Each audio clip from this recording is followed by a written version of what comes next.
reliés aux dommages et aux pertes en tant que règle. Ceux qui quittent notre vie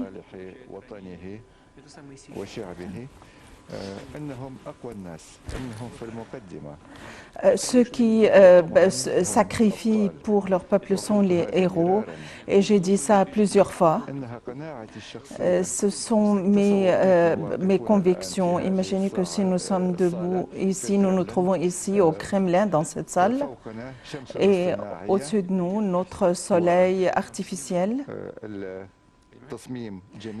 Et le design est fabuleux, alors que les jeunes sont là-bas sur la neige, dans la neige. Nous parlons à présent des armes. Et ceux qui vivent ces raids, qui se trouvent sous les raids et les tirs d'artillerie, c'est un travail difficile qui se projette sur la santé et la vie. Mais parmi eux se trouvent ceux qui font des actes distingués, tiennent des actes distingués relatifs à ce que nous appelons l'héroïsme personnel, pas seulement le travail acharné et difficile, mais aussi l'héroïsme. Et bien sûr, nous devons réfléchir sur ça. Et on doit les mettre devant nous en tant qu'exemple pour notre société, un exemple pour la génération à venir, la génération future. Ces gens-là renforcent l'esprit du peuple. Ils sont plusieurs, vous en connaissez quelques-uns, mais d'autres, on ne les connaît pas et on ne connaît pas leur nom, mais on va le faire très sûrement. Une question avancée par l'agence de Trianova. Excellence, Monsieur le Président, je veux revenir à l'économie.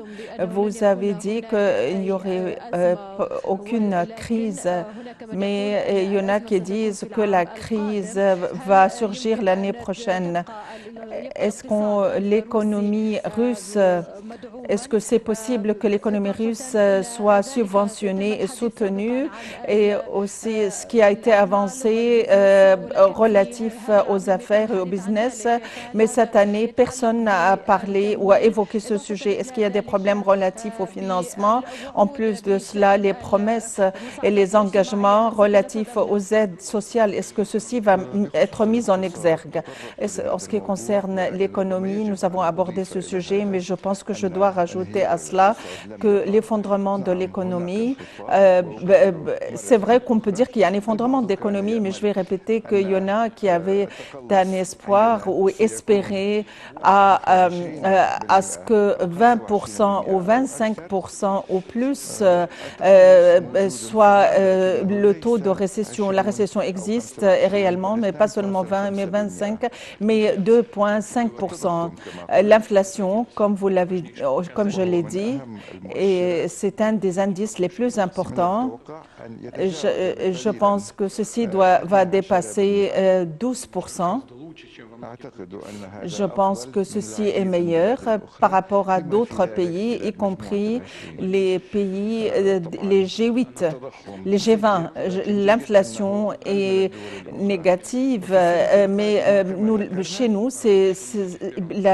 l'inflation est à un taux, un taux réduit par rapport aux autres pays. L'année prochaine, nous allons œuvrer de manière à avoir des indices de 5% et c'est un objectif positif par rapport à d'autres pays des G20. Évidemment, le chômage est au taux de 3,8. Le budget a un déficit de 2% et l'année prochaine, on s'attend à ce que le déficit perdure et reste à 2%, mais dans plusieurs années, nous pensons que nous allons parvenir à 1%. Et dans d'autres pays, que ce soit les pays en développement ou les grands pays industrialisés ou les pays développés, le déficit dépasse cela aux États-Unis, c'est 5,7, la Chine, et en Chine, plus de 7%. Dans toutes les économies pionnières, le déficit dépasse les 5%, alors que chez nous, ce n'est pas le cas.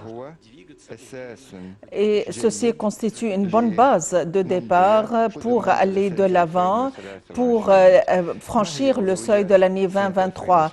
Quelles sont nos priorités pour l'année prochaine? Développer l'infrastructure, c'est une chose nécessaire et je n'ai pas besoin de répéter que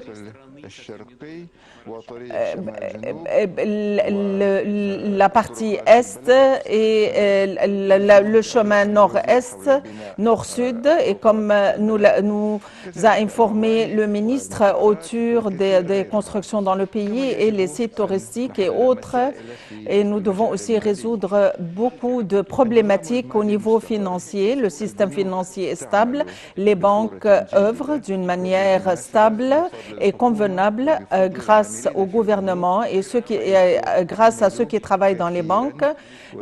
Ils ont beaucoup travaillé et d'une manière très professionnelle et ils ont réussi à achever beaucoup de choses. Peut-être pas à tout faire, mais ils ont réussi à faire beaucoup.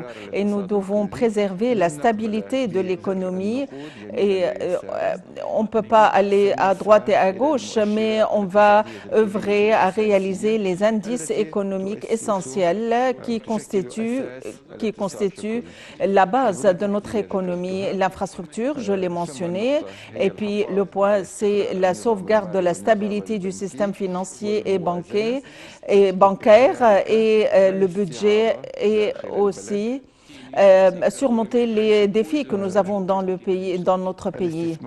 Les investissements auxquels on avait recours aux années précédentes, qui nous provenaient de fonds occidentaux, nous devons trouver d'autres sources et nous en sommes capables en recourant à des outils divers. Et puisque vous avez posé une question sur l'économie, on connaît les instruments, mais des instruments qui auraient besoin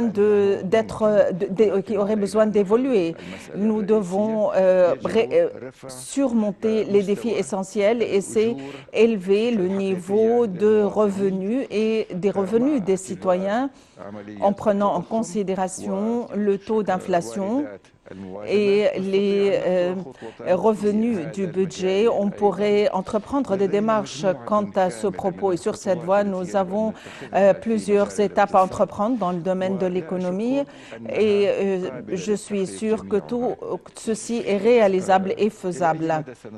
À quel point nous allons être capables d'entreprendre ces démarches et de réaliser nos problèmes, nous allons voir selon les résultats de l'année prochaine. En ce qui concerne le secteur des affaires, je tiens des réunions avec les collègues, mais à présent, la COVID se régit de nouveau et ressurgit, et puis aussi l'autre pandémie, et je peux les voir, et je les vois, je tiens des réunions avec eux, mais ceux-ci, ils peuvent constituer un danger pour toute la communauté. Nous allons évoluer cela.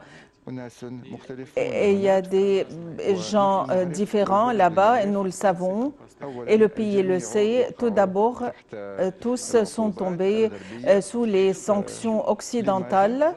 Pourquoi? Pour semer la discorde entre les gens et l'État, mais ceux qui vivent sur cette terre connaissent l'intérêt de ce pays, ils doivent payer leurs impôts, ils doivent travailler pour le bien-être et l'intérêt de ce pays. Et chacun d'eux ne doit pas nécessairement avoir un navire pour voyager à l'étranger ou des palais donnant sur la Méditerranée ou à Londres. Si vous habitez ici, vous liez votre vie et la vie de ses enfants et sa famille famille avec ce pays, ça c'est une chose.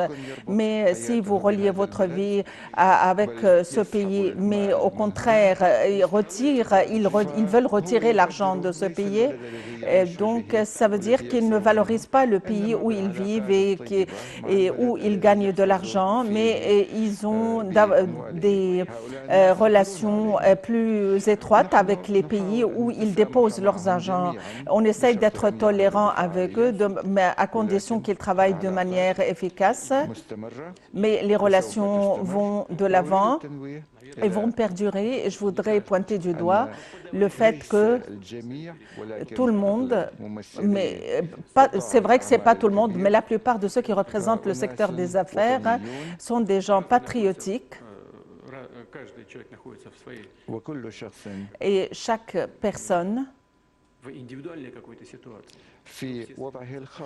à ses circonstances privées, mais ils aspirent tous pas seulement à rester à travailler en Russie, mais pour l'intérêt de la Russie, pour sauvegarder le potentiel du travail et pour les édifices que nous avons ici.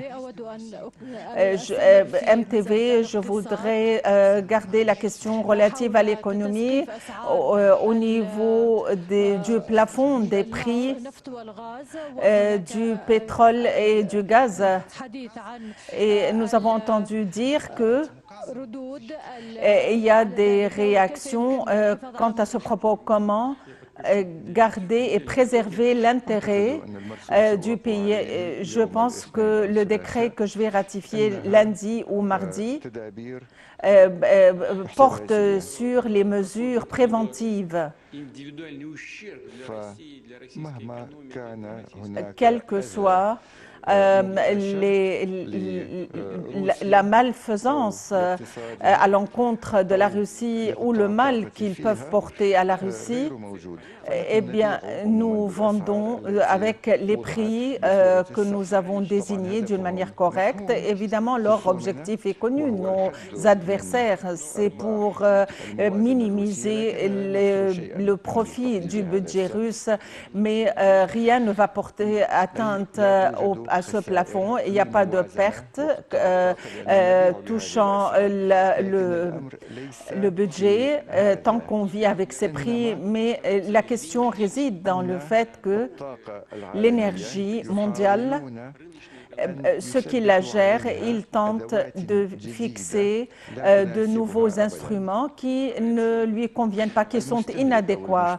Les acheteurs ou les consommateurs tentent d'incorporer dans la conscience collective au niveau mondial des outils et des instruments inadéquats et qui ne vont pas de pair avec les éléments requis sur notre marché. Si vous voulez acheter Chevrolet, ils disent on veut payer 5 roubles, pas plus que ça. C'est bien, vous allez acheter une voiture, 2 ou 3, et puis l'entreprise va fermer parce que la production de cette voiture n'a plus de bénéfices. La même chose se passe dans l'énergie, dans le domaine de l'énergie.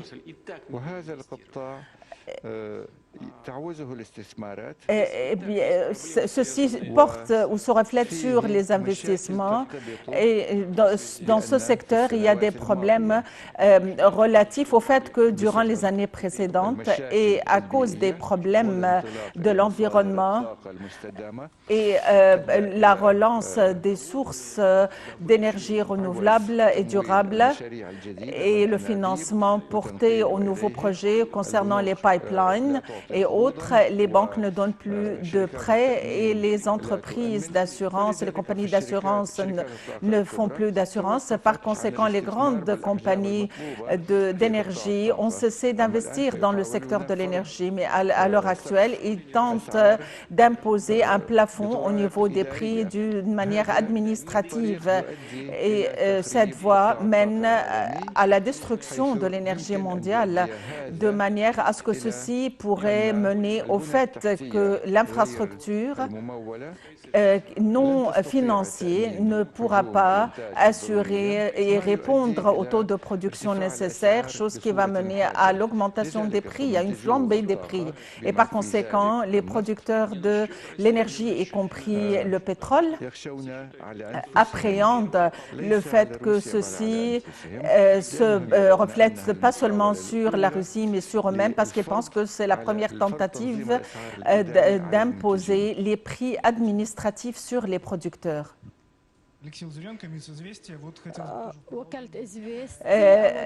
L'agence Izvestia, je voudrais garder aussi le volet économique et ma question porte sur le plafond du gaz. Qu'est-ce que vous comptez faire dans ce domaine et qu'en est-il quant aux lignes nord? C'est une autre tentative pour organiser les prix et ceci ne va pas donner, ne va plus faire de bien pour le gaz et le pétrole. Des fois, je suis étonnée par quelques homologues, par leurs questions non professionnelles, leurs décisions non professionnelles. La Commission européenne voulait imposer sur nous les prix à travers les bourses, les prix de gaz.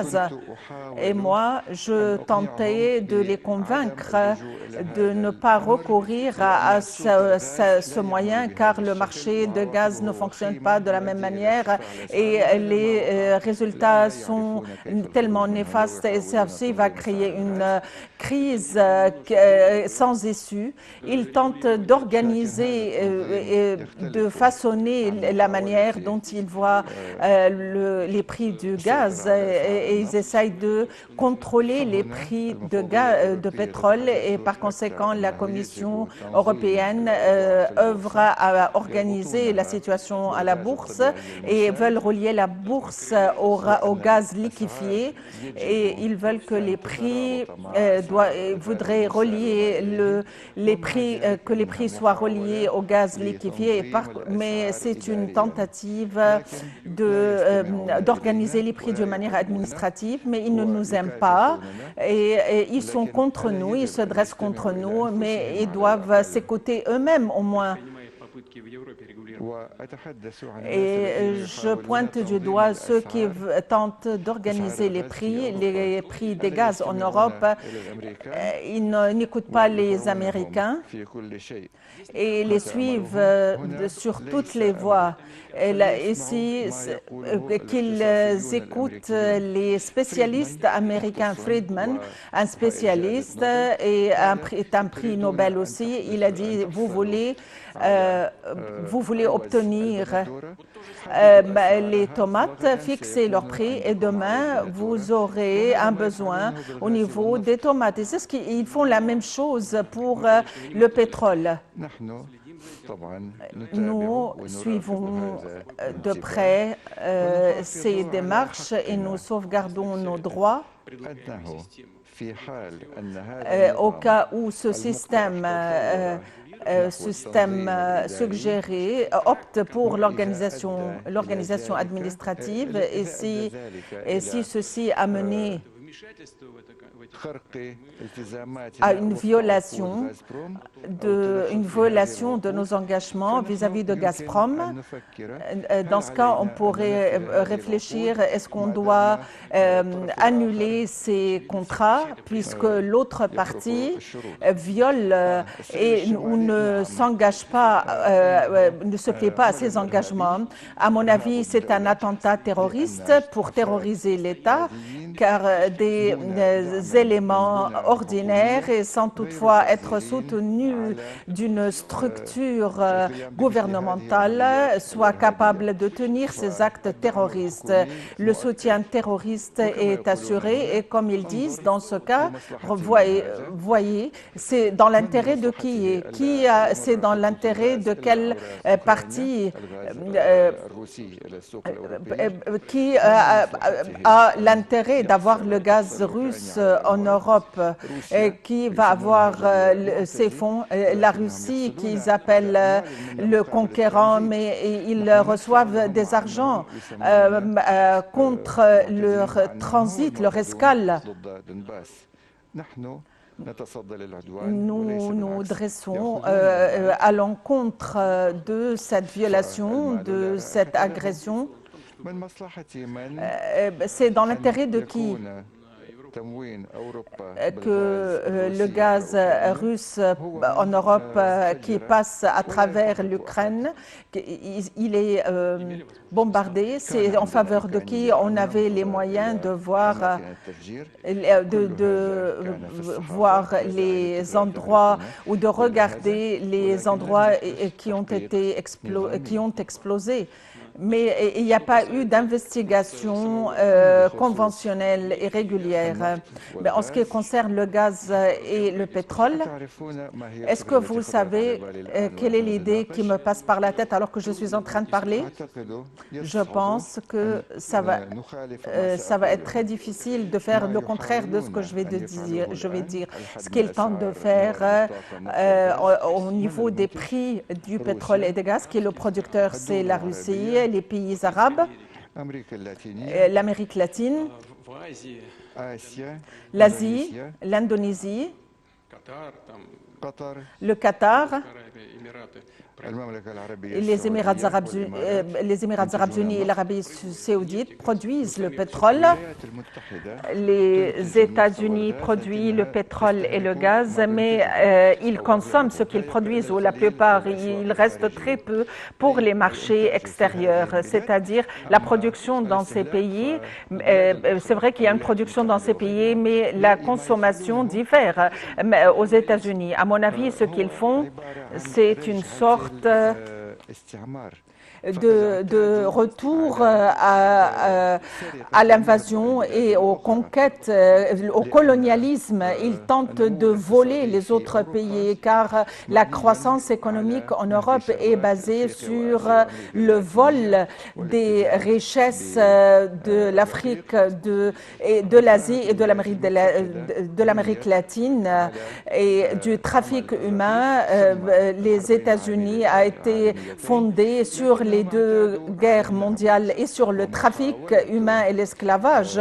Ils ont été habitués au vol et l'organisation non structurée en économie.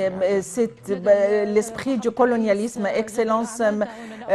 Son Excellence est occupée. On va prendre une dernière question. Excellence, Monsieur le Président, l'agence LIFE, je voudrais savoir dans quelle mesure les événements passés ont impacté votre vie privée. Est-ce que vous avez le temps de pratiquer du sport et autres? Et bien sûr, je voudrais vous féliciter pour la nouvelle année et comment est-ce que vous allez le passer?